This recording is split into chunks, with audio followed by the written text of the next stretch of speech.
ህዝባዊ ወያነ ሓርነት ትግራይ ካብ ሱዳን ወታደራውን ገንዘባውን ደገፍ ከም ዝረኸበ ዝገልጽ ክሲ መንግስቲ ኢትዮጵያ መሰረት ዘይብሉ ክብል ነጽግወሎ ካብ አዲስ አበባ ዝወጽእ መግለጺ ወጥሪ ንሙላሕ ዝዓለመ ክብል ተቃውሞታት ሰፊኖም ኣለው። ዝርዝር ሓበሬታ ኣለና።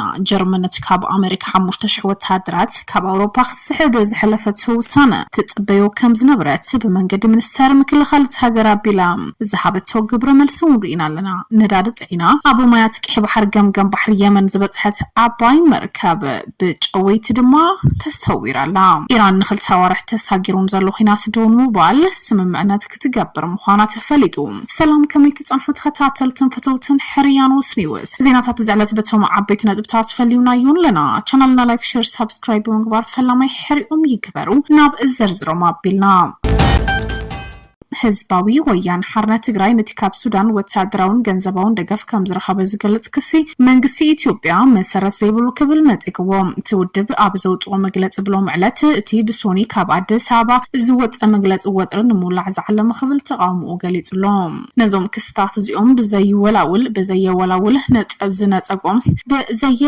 ዝነጸጎም መሰረት ዘይብሎም ሓላፍነት ዝጎደሎም እዮም እንትብል ሕወሓት ካብ ዝኾነ ንዞባው ምርግጋዕ ዝዛርግ ዝኾነ ንጥፈታት ሳተፈን አይደገፈን ይብል ድማት ካብ መቀለ ዝወጸ መግለጺ ሚኒስተር ጉዳያት ወጻኢ ኢትዮጵያ በዘውጽኦ ጋዜጣዊ መብርሂ ብጀነራል አልብርሃን ዝምርሑ ሓይልታት ሱዳን ንዕጡቃት ሕወሓት ናይ ኣጥዋርን ገንዘብን ደገፍ ከም ዝሃቡ ብምኽሳስ ምዕራባዊ ዶባት ኢትዮጵያ ከም ሰጥሓስ ትዕግስት ክገብሩ ዝብል መልእኽቲ እዩ። እዞም ተጻቦታት እዚኦም ከምኡውን ኣብ ቀረባ እዋን ብወገን ሰበስልጣን ሓይልታት ሱዳን ዝቐረበ ተደጋጋሚ ክስታት ብድፍኢት ናይ ባዕሎም ተጻባ አጀንዳ ዘለዎም ናይ ወጻኢ ሓይልታት ዝተገብረ ይብል እቲ መግለጺ።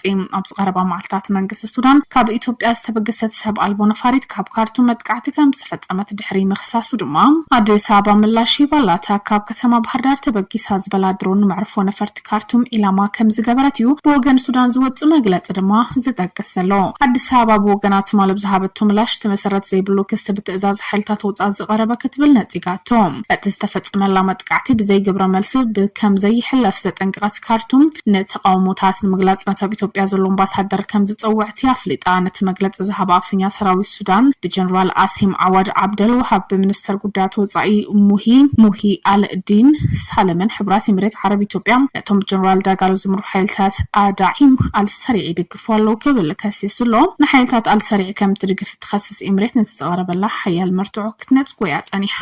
ቀደም ሚኒስተር አብይ አሕመድ ናይ ስልጣን ድሕረ መምጽኡ ዝምድና አዲስ አበባን አቡዳቢን ሓየለ ክመጽምጽምሑ ዝፍለጥ ወታደራዊ መንግስቲ ሱዳን ኣብ ፈለማ ጉንበት ድማ ምስታን ሓይልታት አልሰሪዕ ትድግፍ ያዝብልዋ ኤምሬት ዘለዋ ዝምድና እውን ሰበቲኹ እዩ። ሱዳን አንጻር ኢትዮጵያን ሰዓጥቁ ተቃውምቲ ብምእጋር ተጻባ ሰግበራት ፍጽም ከም ዘላ ኢትዮጵያውን ተኸስስ ንጥፈታት ሱባት ሕወሓት ኣብ ሱዳን ኩሉ ዝፈልጦ እዩ። ሱዳን መናሃርያ ናይቶም አንጻር ኢትዮጵያ ዝኾኑ ሓይልታት ኮይና ተገልግል ከም ዘላ ዘይሰኣደነ እሙንን መርትዑን ኣሎ ይብል ሚኒስተር ጉዳያት ወጻኢ ድማ ነቲ በቀደመ ሚኒስተር አብይ አሕመድ ዝተሸመ ፕሬዝደንት ግዚኦም ምሕዳር ብምእላይ ብኢደ ወነኑ መንግስቲ ከም ዝመስረተ ዝገልጽ ዘሎ ሕወሓት ንሰላማዊ ብለዝብ ዝብጻሕ ፍትሕን ውፉይ ምዃኑን ተፍልጥ ሓይልታት እንተላይቶም ኣብ ምዕራብ ትግራይ ዘለዉ ተፈናቀልቲ ብውሕስ ተረጋግዓ ገባብ ናብ መረበቶም ንምምላስ ቁርባት ከም ዘወለውን ሕወሓት ኣመልኺትሎም መንግስቲ ሱዳን ነቶም ኣብ እዋን ኩናት 2 ዓመት ካብ ምዕራብ ትግራይ ሃዲሞም ናብ ሱዳን ዝኣተው ዝሃቦም ሰብኣዊ ደገፍ ዝነኣደ መግለጺ ሕወሓት እቲ ሰብኣዊ ተግባር ድማ ብኽፋእ ናብ ካልእ ፖለቲካዊ ትረኻ ክጥምዘዝ የብሉን ይብል መግለጺ አዲስ አበባ ነቲ ሃገር ናብ ዘየድሊ ምትፍናን ግጭት ከእትዋ ከም ዝኽእል ዘጠንቅቁ ዘለው።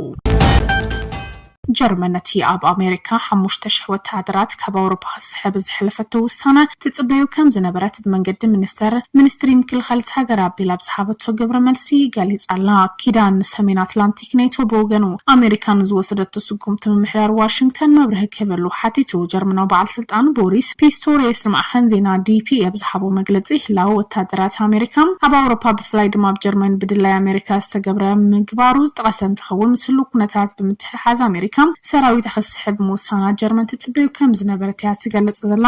እዚ ከምዚ ኢሉ እንከሎ ወሃቢት ቃል ኪዳን ሰሜን አትላንቲክ ኔቶ አሊሰን ሃርት ቦገናት ኪዳን ቡሳን ኣሜሪካን ምርዳ ምስ ኣሜሪካ ይዘራረብ ምህላው ዝገለጸት እንትትከውን ኔቶ ካብ ኣሜሪካ መብርሂ ደል ከም ዘሎ ትገልጽ። ዋሽንግተን ዝወሰደቶ ውሳነ ቻንስለር ጀርመን ፍሬንድሪክ መርዝ ኣሜሪካ ብኩናት ኢራን ተዋሪዳ እያ ብምባል ኣብ ልዕሊ ዶናልድ ትራምፕ ድሕሪ ምሕጫጭ ዝሰዓበ ከም ዝኾነ ዝተገልጸ እንትኸውን ነሲዒቡ ኣሜሪካ ሳት 5000 ሰራዊት ካብ ጀርመን ክትስሕብ ሙሳና ድማ ይንገራሎ። ነዳዲ ጽዒና ኣብ ማያት ቅሒ ባሕሪ ገምገም ባሕሪ የመን ዝበጽሐት ዓባይ መርከብ ብናይ ባሕሪ ቀርሰንቲ ተጨውያ ንሶማል ከይዳላ ሰበስልጣን መቃዲሾ እውን ኣብ ዝሓበ ሓበሬታ ኣረጋጊጹ እቲ ኤምቲ ዩሬካ ብዝብል ስም እትጽዋዕ መርከብ ተጨውያ ናብ ሶማል ገጻ ተቕንዕ ዘላ እንትትከውን ሓለዋ ባሕሪ የመን ኣቐዲሙ ሓቢሩ ምንባሩ ዝዝከር እዩ። እታ ኣብ ማያት የመን ዝነበረት ናይ ነዳዲ መርከብ ኣብ ውሽጢ ወሽመጥ ዓድን ኣብ ጥቓ ወደብ ቃና ምስ በጽሐት ብቀርሰንቲ ከም ዝተጨወየት እዩ ዝተረኸበ ሓበሬታ ዘረድም። እቶም ቀርሰንቲ ኣብ ወሽመጥ ዓድን ኣብ ትርከብ ከተማ ቃንዳላ ከም ዝተበገሱ ሰለስተ ሰበስልጣን ጸጥታ ርእሰ ምምሕዳር ፑንትላንድ ዝሓበሩ እንትኾኑ 17 ሰራሕተኛታት ጽዒና ምንባራ ናበይ ከም ዘበለ ግን ብንጹር ድማ ይተፈልጠን። ኢራን ንኽልተ ሰዋርሕ ተሳጊሩን ዘሎ ኩናት ደውን ምባል ብመንገዲ ፓኪስታን ሓድሽ ናይ ስምምዕነት ውጥን ኣቕሪባላ። ኢራን ዘቐረበቶ ውጥን ካልኣይ ዙር ዘተምቁራዝ ተጻብኦ ብመንጎኝነት ፓኪስታን ኣሜሪካ ከም ዝበጽሓ ወሲኹን ትገልጽ ሰበስልጣን ፓኪስታን ንማዕኸናት ሓበሬታ ሲቢኤስ ኒውስ ኣብ ዝሃቦ መግለጺ እውን እቲ ሓበሬታ ኣረጋጊጹ ብመሰረት ወግዓዊ ወኪል ዜና ኢራን ዝወፀ ጸብጻብ እስላማዊት ሪፐብሊክ ኢራን ኣብ ዝሃቦ ሓበሬታ ነቲ ሓድሽ ዘተ ውጥን ምስ ኣሜሪካ ብዝግበር ዘተ መንጎኝነት ተኺላን ዘላ ፓኪስታን ኣረኪባ ምህላዋ ዝተጠቐሰ እንትኸውን ተሓድሽ ውጥን ዘጠቃለሉ ዝርዝር ጉዳያት ዝምልከት ግን ኣብቲ ጸብጻብ ዝቐረበ መብርሂ የለን። ብፍላይ ድማ ሰበስልጣን ፓኪስታን ኢራን ሓድሽ ናይ ዘተ ውጥን ኣቕሪባ ከም ዘላ እንተረጋገጽ ኣሜሪካ ነቲ ውጥን ተቐቢላ ምህላዋ እኳ እንተተገልጸ ዛጊድ ትራምፕ ሕጉስ ዘይምህላው እዩ ዝንገር። ኢራን ቅድሚ ሕዚ ኣቕሪባቶ ዝነበረ ናይ ሰላም ውጥን ጉዳይ ኒኩሌር ንጎኒ ክውንዘፍ ካልኣይ ዙር ናይ ፈለማ ዘተ ድማ ኣብ ምቁራዝ ተጻብኦ ምኽፋት ወሽመጥ ሆርሙዝ ጥራሕ ከተኩር ዝጽውዕ ምንባሩ ዝዝከር እዩ። ይኹን እምበር ፕሬዚደንት ዶናልድ ትራምፕ ነቲ ውጥን ብዘይምሕጓስ ነቲ ውጥን ከም ዝነጸጎ እዩ ዝዝከር። ኢራን ሓድሽ ውጥን ምቕራባ ስዒቡ ድማ ብዝሕዚ ሰዓት ክልቲኦም ወገናት ኣብ ስምምዕነት ክበጽሑ ይኽእሉ እዮም ዝብል ተስፋ እናበረኸ ዝመጸ እኳ እንተኾነ ፓኪስታን ነቲ ዘተ ንምዕዋት ኩሉ ዝከኣላ ክትገብር ከም እትኸውን ሰበስልጣናት ሃገር እውን ኣፍሊጦም ኣለዉ። ተኸታተልትን ንፍተውትን ቻናልና ንሎም ዕለት ዝሓዝናዮም እዋናዊ ዛዕባታት እዚኦም ይመስሉ ነይሮም። ተመሊስና ብኻልኦት እዋናዊ ዛዕባታት ክንራኸብ ኢና። ቻናልና ላይክ፣ ሼር፣ ሰብስክራይብ ብምግባር ፈላማይ ሕርዮም ይግበሩ።